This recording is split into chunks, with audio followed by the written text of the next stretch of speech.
అండి, ఎలా ఉన్నారు? ఈ రోజు ఇంట్లో టిఫిన్ అయితే అట్లు ఇడ్లీలు అయితే కాదు, మా బావ కోసం నేనైతే స్పెషల్ గా ఒక టిఫిన్ అయితే చేశాను. ఆ టిఫిన్ అంటే ఒకసారి మీకు చూపిస్తాను రండి. నేనైతే ఈరోజు ఇంకా మరమరాల ఉప్మా అయితే చేశాను. బావ అయితే మాత్రం చాలా రోజులైంది చేయమని అయితే అడిగారు, అందుకని నేనైతే ఈరోజు చేశాను. కానీ ఇదైతే మాత్రం చాలా టేస్ట్గా ఉంటుంది. కొంచెం నిమ్మకాయ కూడా పిండాను, ఇంకా కొంచెం పుల్ల పుల్లగా కారం కారంగా, అసలు టేస్ట్ అయితే మాత్రం చాలా బాగుంటుంది.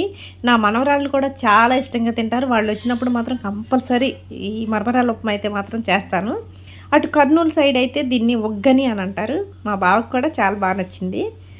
ఈ ఒగ్గని అయితే మాత్రం చాలా ఇష్టం, ఇద్దరు ఇష్టంగా తింటాం, మా బావగారు నేను కానీ నా మనవరాలు కానీ. కానీ మాకు ఇళ్ళమ్మటి మరమరాలు అయితే మాత్రం అమ్మొస్తూ ఉంటాయి, చాలా బాగుంటాయి.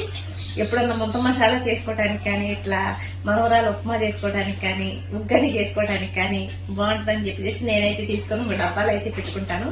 వారానికి ఒకసారి అయితే మాత్రం ఇలా వండుకుంటాను. ఇదైతే మాత్రం పుల్ల పుల్లగా చాలా టేస్ట్గా చాలా బాగుంది.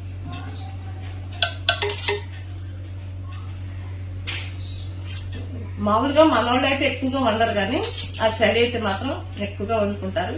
కర్నూలు సైడు మనలో కొంచెం తక్కువ తింటారు. మేమైతే మాత్రం మాకైతే అలవాటే, చాలా టేస్ట్గా ఉంది టిఫిన్ అయితే మాత్రం. కాకపోతే కొంచెం చల్లగా అయిపోయింది. బాగా ఇప్పుడే వెళ్ళిపోయాడు, క్యారేజ్ అయిపోయింది. బాగా పంపించి తినేటప్పటికి చల్లగా అయిపోయింది. వేడిగా ఉంటే ఇంకా బాగుంటుంది.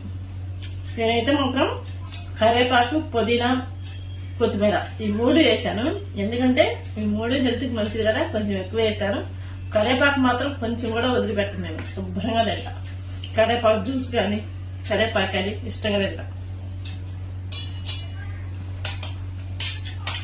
మీరు కూడా టైంకి అయితే మాత్రం టిఫిన్ చేయండి. టిఫిన్ చేసిన తర్వాత పనులు చేసుకోండి.